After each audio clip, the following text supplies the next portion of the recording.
That's why the grace is.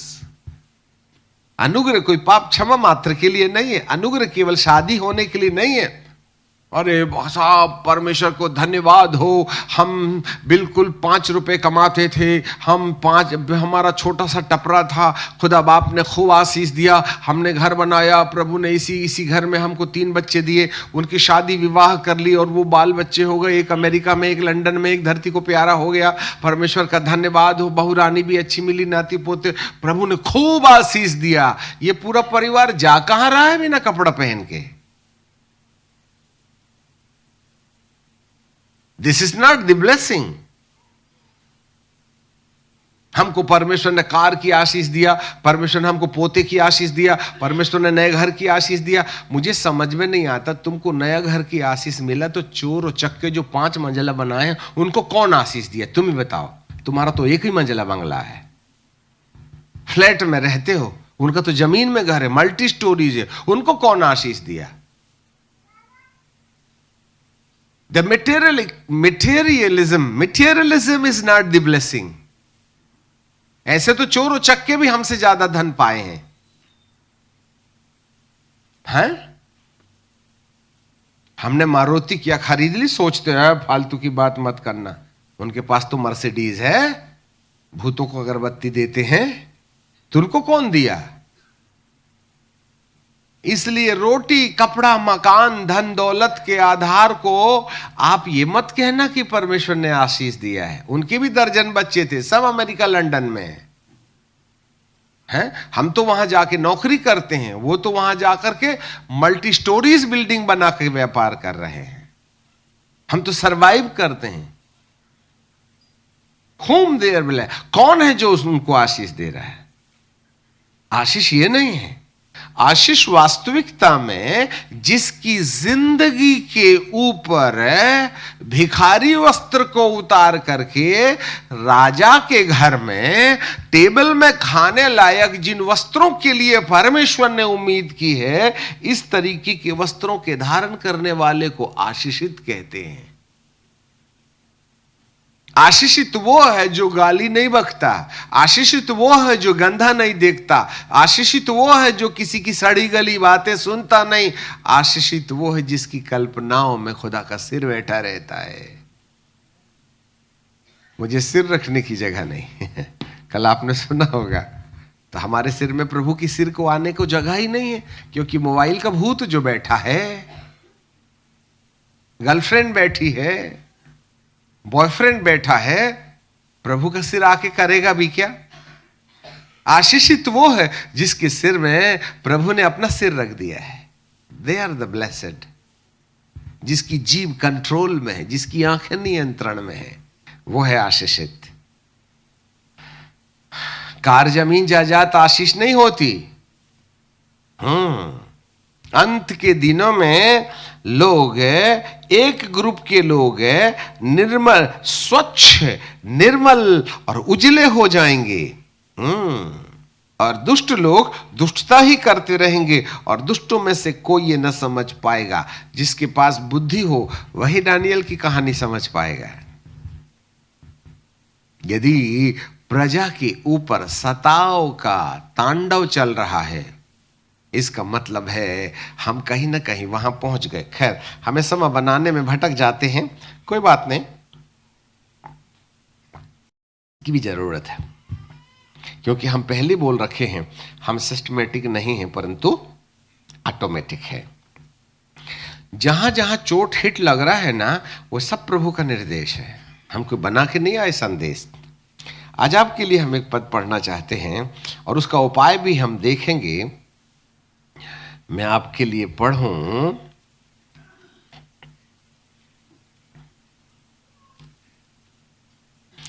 दूसरा थिस्सलुनीकियों की किताब और उसका 2 अध्याय और उसके 1 पद से हम पढ़ते हैं।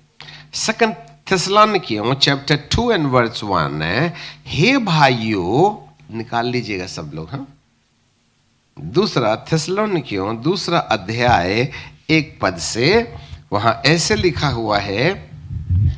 2 थिस्सलुनीकियों chapter 2 chapter 2 and verse 1 onwards.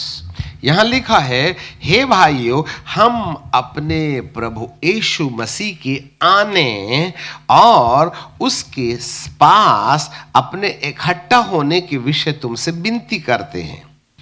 इसका मतलब है आधार जो है यीशु का दूसरा आगमन है।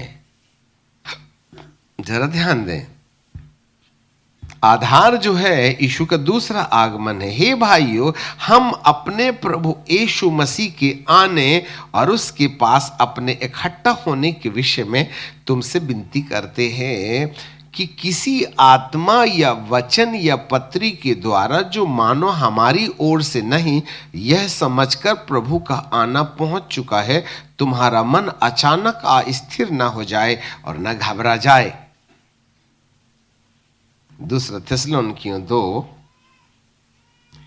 यहां लिखा है, माफ कीजिए, थिस्सलुनीकियों तो ठीक बोला मैंने, 2 थिस्सलुनीकियों चैप्टर 2 एंड वर्स 2, किसी आत्मा या पत्री के द्वारा जो मानो हमारी ओर से है, यह समझकर कि प्रभु का दिन आ पहुंचा है, तुम्हारा मन अचानक स्थिर न हो जाए, न घबरा जाए। परंतु मैं तुम्हें यीशु के आने और उसके सामने इकट्ठा होने का एक चिन्ह तुमको देता हूं। This is the last sign of the second coming of Christ. सब लोग ध्यान से सुनो। और वो तीसरे पद में लिखा है कि किसी रीति से किसी के धोखे में ना आना, किसी रीति से किसी के धोखे में ना आना, क्योंकि वह दिन ना आएगा जब तक कि धर्म का त्याग ना हो ले और वह पाप का पुरुष अर्थात विनाश का पुत्र प्रकट ना हो, जो विरोध करता है हर एक को परमेश्वर या हर एक को जो परमेश्वर या पूज्य कहलाता है, अपने आप को बड़ा ठहराता है, यहां तक कि परमेश्वर के मंदिर में बैठकर अपने आप को परमेश्वर प्रकट करता है। क्या तुम्हें स्मरण नहीं कि जब मैं तुम्हारे यहां था तो तुमसे बातें करता था, परंतु अब वह वस्तु को जानते हो जो उसको रोक रही है, और वह अपने समय में प्रकट होवे, क्योंकि अधर्म का भेद अभी भी काम करते जाता है, पर अभी एक रोकने वाला है, और जब तक वह दूर न हो जाए तब तक रोके रहेगा। तब वह अधर्मी प्रकट होगा, जिसे प्रभु यीशु अपने मुख की फूंक से मार डालेगा और अपने आगमन के तेज से भस्म करेगा। उस अधर्मी का आना शैतान की कार्य के अनुसार सब प्रकार की झूठी सामर्थ और चिन्ह और अद्भुत कामों के साथ होगा, और नाश होने वालों के लिए अधर्म के सब प्रकार का धोखे के साथ होगा।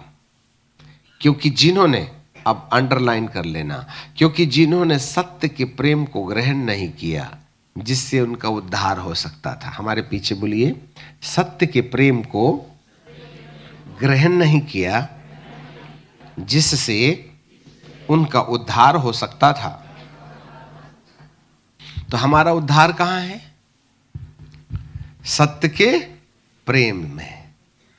हाँ, झूठ का भी प्रेम होता है, यहां सत्य का प्रेम है, और सत्य जो है पवित्र आत्मा है। पवित्र आत्मा के द्वारा उत्पन्न होने वाला प्रेम है, सत्य का प्रेम है। इसलिए पतरस से प्रभु जी ने यूहन्ना के आखिरी अध्याय में पूछा था, पतरस क्या तू मुझे इन सब से बढ़कर प्यार करता है? Yes Lord. शायद पतरस चेले गुरु वाला प्यार करता था, प्रभु पवित्र आत्मा वाले प्यार की बात करते हैं। खैर वो विषय नहीं है। यहां पर सत्य का प्रेम मतलब जिसके अंदर पवित्र आत्मा ने ईश्वर वाला अगापे प्यार दे रखा है, वही हमारे बीच बचाव का विषय है। And without the divine love none of the person can save themself. जरा कान धर के सुन लेना, जिसने ईश्वरीय मोहब्बत को ठुकरा दिया वह इस युग में कभी साबुत नहीं बच सकता। कितना ही बाइबल ट्रेनिंग कर लो, तुमको कितनी पीएचडी मिल जाए, तुम कितना ही ज्यादा अपने आप में महान शक्तिशाली हो जाइएगा, बिना ईश्वर के प्यार के हम अपने आप की रक्षा नहीं कर सकते हैं।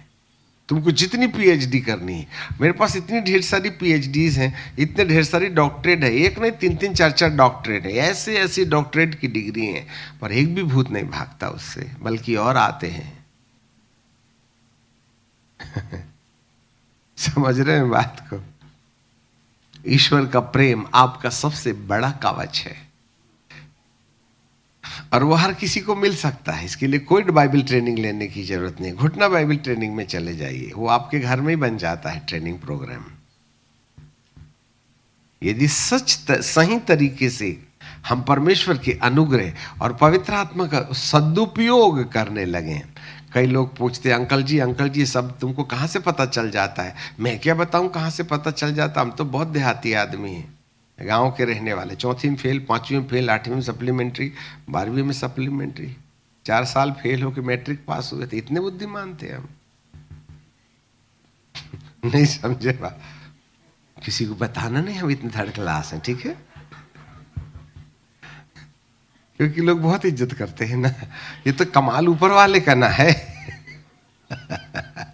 बुद्धि से काम नहीं ना बनता है, तो फिर आपको ये खोद खोद के ये मोती कहां से मिलते हैं? बात यही तो, आप एक शब्द बोलो 1 साल ना जाने देंगे हॉर्नल से बाहर। एक शब्द बोल दो, एक लाइन पढ़ देना, हम 1 साल तक यही बिठा लेंगे आपको। इसका मतलब मैं बहुत महान हूं? नहीं, दरिये से पाइपलाइन जुड़ी है, बस यही है, टोटी खोलने की जरूरत है। अपने बाप का क्या है, मुंह से निकल रहा है, आ तो वहां से ना रहा है, मुंह में दिमाग में कुछ नहीं ना है।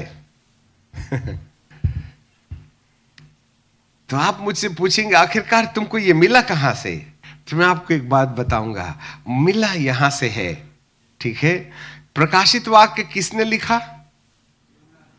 किसको समझ में आया?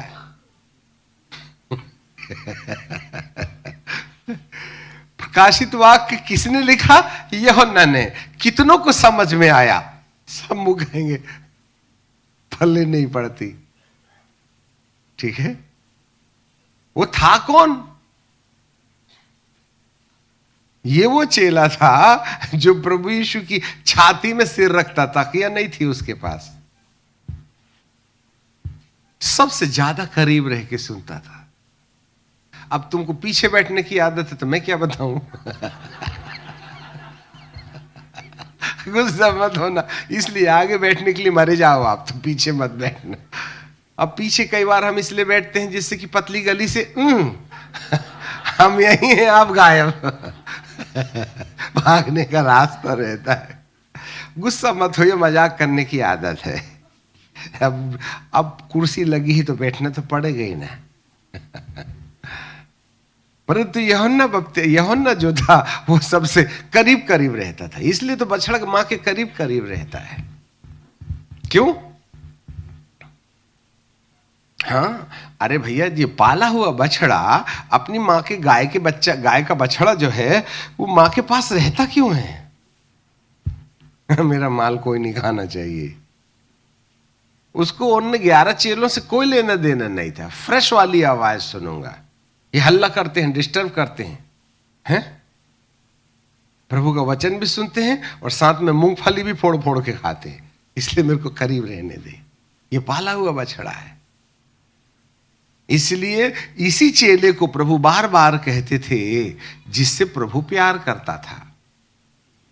तो आपको क्या लगता है, बाकी लोगों से नहीं करता था क्या? करता तो सबसे था। जरा सुनो, प्रभु प्रेम तो सबसे करता था, परंतु यूहन्ना प्रभु के प्रेम को ज्यादा रिफ्लेक्ट करता था, है ना? मां बाप सब बच्चों को प्यार करते हैं, परंतु जो बच्चा उसकी बात मानता है उनके तरफ मां बाप का ज्यादा ही ध्यान है। ये मेरा पुत्र, पुत्र तो सब है, परंतु जो मां बाप की बातों को रिफ्लेक्ट करता है, जो परावर्तित करता है, जो रिस्पॉन्स देता है, उस पर मां बाप का विशेष ध्यान रहता है। 12 चेले सब प्रभु के चेले थे और सबको प्रभु प्यार करते थे, परंतु यूहन्ना ही एक ऐसा व्यक्ति था जो अपने प्रभु के द्वारा दिए जाने वाले प्रेम से ज्यादा प्रभावित था। हम सबके लिए अनुग्रह है, पर अनुग्रह की बहुत आयत उस पर है जो उसको रिस्पॉन्स देते हैं, जो उसके लिए गंभीर हैं। और जो परमेश्वर के प्रेम में जितने ज्यादा समाये हुए रहते हैं, परमेश्वर उनके अंदर उतना ही अपना दिल बांटने में रुचि रखता है। शायद यूहन्ना को भी समझ में नहीं आया कि वो क्या कह गया, पर तो इस्तेमाल तो किया ना प्रभु जी ने। बस यही है, हमने यही कुछ सीखा था। प्रभु तुम मुझे अपने प्रेम से भर दे। और यही चक्कर है, हमने तो इतने बड़े बड़े वॉल्व लगा लिए हैं समुद्र का पानी खींचने के लिए। मैं जितना ज्यादा उसको प्यार करने में अपना समय खर्च करता हूं, उतना ही ज्यादा रहस्य और भेद जिंदगी में प्रकट हो जाते हैं। और आप जितना ज्यादा मोबाइल को प्यार करते हैं, प्रभु का प्रेम उतने घटिया रहता है। आज सेवकों के लिए भी सेवा आइडल बन गई है। थोड़े याजक लोग भी सुन लीजिएगा, आप भी खुराक ले लो थोड़ी सी, ठीक है। आज याजकीय समाज के पास में सेवा और प्रोजेक्ट और मिशन फील्ड में उसके बारे में चिंतन करने में इतने उलझे रहते हैं कि उनको खुदा के चरणों में बैठने का वक्त ही नहीं मिलता। मीटिंग, शाम को मीटिंग, दोपहर मीटिंग, ये मीटिंग, वो मीटिंग, अमका मीटिंग, ढमका मीटिंग, मीटिंग ही मीटिंग रहती है। प्रभु कहते हैं, रे बाबा तो तुम मेरे से भी ज्यादा बिजी है। याद रखिएगा, मेरे प्रभु को आपकी व्यस्तता से ज्यादा रुचि नहीं है। एक बार की बात है, बेनी हिन जी अपने स्टेटमेंट में कहते हैं, जहां मीटिंग हो रही थी वहां उनके लिए एक प्रेयर रूम भी होता है, जिससे कि वे ट्रैफिक में फंस ना जाएं और ट्रैवलिंग करके आने के वक्त, अर्थात अपनी होटल से वहां आने के आधा घंटे 1 घंटे पहले स्टेज के बाजू में प्रेयर रूम में आकर के अपने दिमाग को सेटल करने में खर्च करते हैं वो। और उनको 7:30 बजे स्टेज में जाना है और वे 6 बजे से 7 बजे से आकर के स्टेज के पीछे वाले कमरे में बैठ के एकांत में प्रार्थना कर रहे हैं, पिता तेरा धन्यवाद हो, अनॉइंट मी, अनॉइंट मी, अनॉइंट मी, अनॉइंट मी, अनॉइंट मी। और उसके बाद जब ये प्रार्थना में समय गुजार रहे हैं, 7:30 बज गया। बेनी जी ने देखा कि टाइम हो गया है। हे पिता, आप ऐसा करते हैं, मैं दुआ करके मैं मीटिंग लेके आता हूं, फिर अपन बैठेंगे, ठीक है क्या? तो उन्होंने कहा, पवित्र आत्मा ने मुझे इस प्रकार से कहा, Benny please have more time with me, I beg with you. Benny मैं तुझसे भीख मांगता हूं, थोड़ा समय और मेरे साथ गुजार। The Creator is begging with his own people. प्रभु इतने लाख लोग हैं, Benny please. Oh my God, दिल टूट जाता है जब सृष्टिकर्ता तुमसे कहता है 5 मिनट और।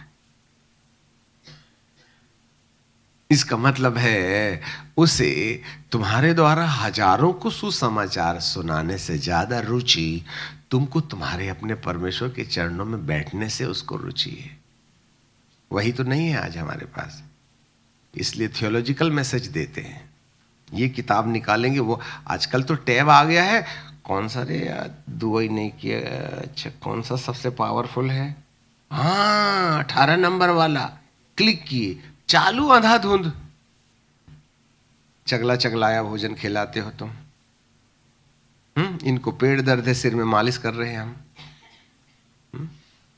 एक सेवक की सफलता इस बात में नहीं कि वह कितना अच्छा बोलता है, एक सेवक की सफलता इसमें है कि लोगों की जरूरत कहाँ क्या है, उनको क्या भोजन चाहिए, आज दाल चाहिए कि मटन चाहिए, ये आइडिया लेने वाला एक सफल सेवक होता है।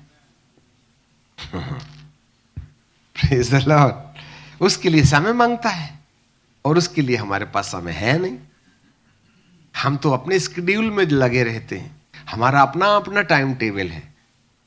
जबकि बाइबल का परमेश्वर कहता है मेरे पुत्र वो हैं जो मेरी आत्मा के चलाए चलते हैं, और मेरी आत्मा के चलाए चलने वाला व्यक्ति वो होता है, हवा कहाँ से आती है कहाँ को जाती है कुछ पता नहीं होता है। कुछ इसी तरीके से प्रभु भक्तों का स्केड्यूल जो है पवित्र आत्मा निर्धारित करना चाहिए। आप तो अपने स्केड्यूल में चलते हैं, इसलिए तो प्रभु चलने कहता है, भैया तू अपने नियम के अनुसार चल। तेरा नियम और मेरा नियम ना आसमान और जमीन का अंतर रखता है। मैं तेरे अंदर में फिट नहीं हो सकता, जा तू ही कर ले मिनिस्ट्री, मैं नहीं आता। बांट दे अपना भेज और खिला दे उनको अदरक लहसुन का पेस्ट लगा लगा के। Why the church is not growing? खैर, ज्यादा डांटने में कोई फायदा नहीं है। कहने का मतलब यह है कि ईश्वर का प्यार हमारी रक्षा करेगा, है ना। हनूक के अंदर यही तो था, वो कोई पेट दर्द के चक्कर में नहीं ना आया था प्रभु जी के पास में। 65 साल की उम्र में प्रभु हनूक प्रभु के करीब आया, और 300 साल तक वह परमेश्वर के साथ चलते रहा। 365 साल की उम्र में उसकी मृत्यु हो गई। जवाब दो। हाँ ठीक है, कुछ लोग होश में तो हैं कम से कम। ठीक है, खुदा वो हन्नू कितना प्यार करने लगा था परमेश्वर को। अरे तो परमेश्वर काम करते थे ऑफिस में, जरा वो 18 नंबर का रजिस्टर लाना ना। Hannu I love you. अच्छा अच्छा, एक गिलास पानी ला। Hannu I love you. ओ वो हन्नू क्या था, आई लव यू डैडी। तो हाँ, ए रॉबर्ट जरा वो उधर भूकंप लेके आओ। Yes yes my dear, I love you. तो बेचारा ना आधा तो उसको लव यू करने के चक्कर में उसका ध्यान भटक जाता। तो परमेश्वर कहता यार तू खूब टेंशन देता है, बार बार गर्दन भी दुखती है, ऐसा कर तू यहीं आ जा।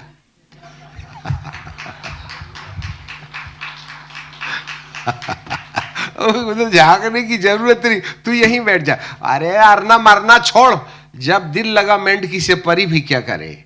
जब मैंने तेरी मोहब्बत से इतना इतना दीवाना हो गया हूं, मैं खुद ही अपना कानून को बोलता हूं, ए बाजू हट रे बाबा, चल इसको मरने मत दे, इधर ही आ जा, तू जिंदे हो कि यहीं बैठे रहे, जिससे कि बार बार यूं ना करना पड़े। वो काम भी करते जाता है और देखते भी जाता है, काम भी करते जाता है। तो अब स्पीड बढ़ गई है परमेश्वर की काम करने की, कि उसको धरती झांकना नहीं पड़ता है।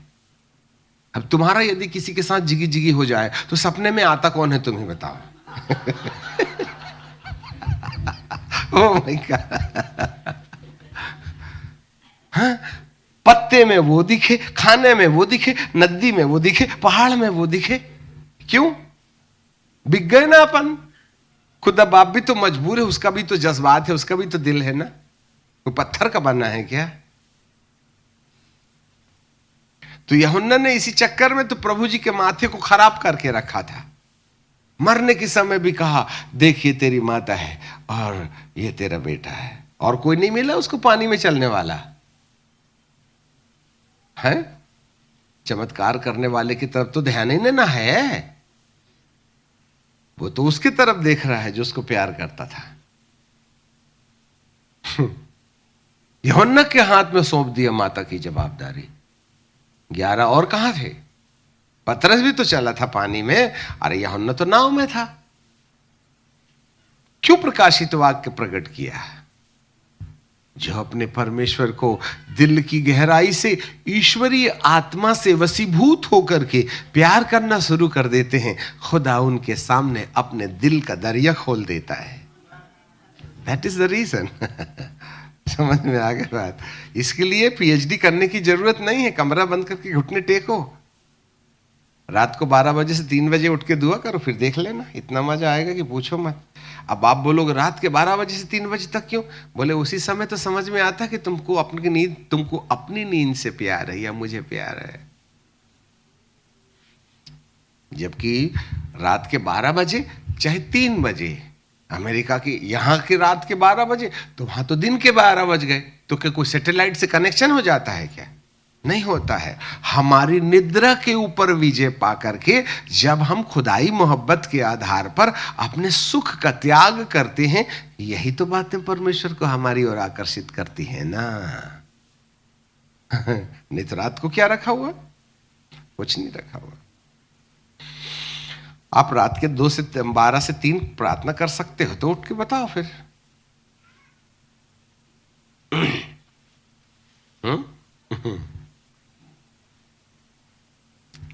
यस, और वहां भी ध्यान करना है।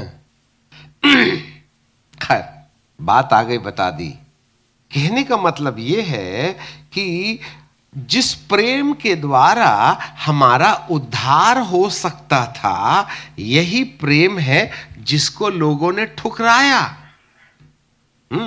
दूसरा थिस्सलुनीकियों की किताब और उसका 2 अध्याय 10वां पद, नाश होने वालों के लिए अधर्म के सब प्रकार के धोखे के साथ होगा, क्योंकि उन्होंने सत्य के प्रेम को ग्रहण नहीं किया जिससे उनका उद्धार हो सकता था।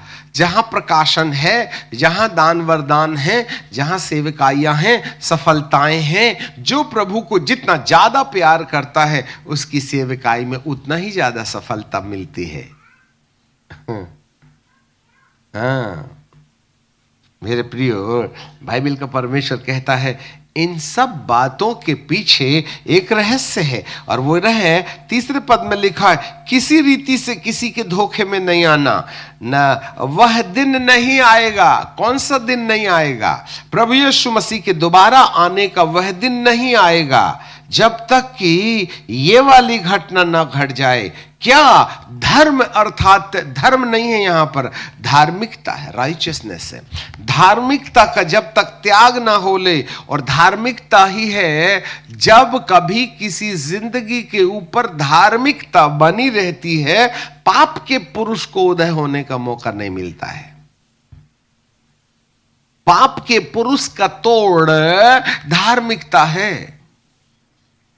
पाप के पुरुष का तोड़ धार्मिकता है। विनाश के पुत्र के प्रभाव से छुटकारा प्राप्त करना हमारी धार्मिकता है। याद रखिएगा, the righteousness will help you so the demon spirit में नॉट बी हार्म यू। याद रखिएगा, ये छोटे छोटे सटीक पॉइंट्स हैं जिस पर हम चिंतन नहीं करते हैं। जो धार्मिकता का बहिष्कार करता है, ख्रिस्त विरोधी के लक्षण दिखाई देने लगते हैं। जरा कान धर के सुनना। पाप के पुरुष का उदय धार्मिकता के बहिष्कार से शुरू हो जाता है। यदि आप धार्मिकता का त्याग कर दें तो पाप के पुरुष का, विनाश के पुत्र का प्रकट होना प्रारंभ हो जाता है। और यदि हम विनाश के पुत्र को और पाप के पुरुष को प्रकट होने से रोकना चाहते हैं तो उसका एक इलाज है, धार्मिकता का लबादा पहने रहें। यही तो नहीं पहना था उस भिखारी ने, और एक कोने में बैठा था सड़े गले कपड़े पहन के। और यही तो वस्त्र हैं जिसके बारे में प्रभु कहते हैं, धन्य है वे जिन्होंने अपने वस्त्र धो रखे हैं। प्रकाशित वाक्य 22। वस्त्रों के द्वारा ही हम अपना प्रोटेक्शन करते हैं। देखो, हमारा संदेश शुरू नहीं हुआ है, अभी हम समा बना रहे हैं।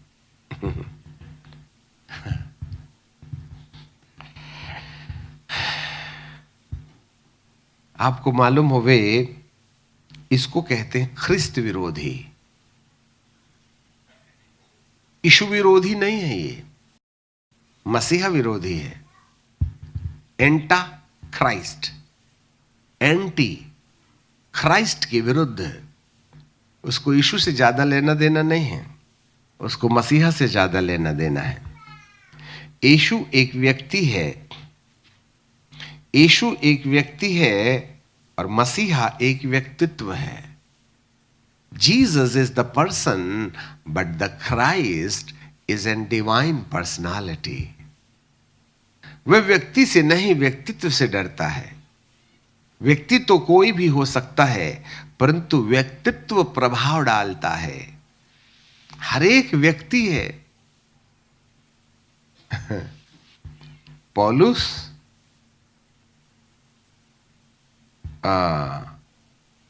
भूत निकालते थे। अब सिकवा महायाजक के 7 पुत्र थे, वो भी ट्रेनिंग लेने चले। बोले जिस नाम से पौलुस भूत निकालता और जिस पौलुस का यीशु दुष्टात्मा निकालता, वही वाले पौलुस के यीशु के नाम से हम कहते हैं, चलो निकलो। तो वो बोलता है समझ में आए? और उसने पुकार के कहा, तुम्हारा नाम तो बताओ। ठीक है, मैं पौलुस को जानता, मैं यीशु को जानता, तुम्हारा परिचय क्या है ये बताओ, बीड़ी पी के आए हो। ठीक है कि नहीं? जो लपकी दुष्ट आत्मा उसके ऊपर, तो भाग रहे बेचारे, लुंगी फंस गई पैर में, पर बांधने की फुर्सत नहीं, चड्डी बनियान में भाग रहे, एक नहीं पूरे 7। समझ रहे हैं बात? इस तरीके से वो पौलुस को उसके व्यक्तित्व से जानती हैं और सिकवा महायाजक के पुत्रों को उनके पाप की कारण जानती हैं। वो डरती, आइडिया तो बिल्कुल वैसा ही था इन तमाम पुत्रों का भी, बिल्कुल वही लहजे में, बिल्कुल वैसे ही, यीशु के नाम में, बिल्कुल वही एक्टिंग थी। परंतु दुष्ट आत्मा कहती, मैं तुम्हारे एक्शन से थोड़ी ना भागती हूं, अंदर तो ओरिजिनलिटी दिखाओ पहले। समझ में आ गई बात? तो बेचारी दुष्ट आत्माएं लपकी उनके ऊपर। पौलुस उसी आइडिया में था जिस आइडिया में ये सिकवा महायाजक के जो पुत्रगण थे, वो भी उसी आइडिया और उसी टोन से, उसी लहजे से, उसी आवाज से डुप्लीकेट करके भगा रहे थे दुष्ट आत्मा को। परंतु दुष्ट आत्मा आइडिया से थोड़ी ना भागती हैं, वो तो पर्सनालिटी से भागती है, उसका व्यक्तित्व क्या है इस बात से जाती है। आपको मालूम होवे पौलुस और इन सिकवा के बच्चों के अंदर व्यक्ति एक ही था, परंतु व्यक्तित्व अलग अलग था। There was the differentiation of their personality. Hallelujah! समझ रहे हैं कुछ बात को? हाँ, दुष्ट को दुश्मनी व्यक्ति से नहीं है, दुष्ट को दुश्मनी व्यक्तित्व से है। जो यीशु के अंदर पाई जाने वाली जो पर्सनालिटी थी ना, और उसी को कहते हैं मसीहा। Jesus is the person but the Christ is then personality, and personality व्यक्तित्व। मैं अपने आप से कुछ नहीं करता, जो कुछ भी मैं पिता को करते हुए देखता हूं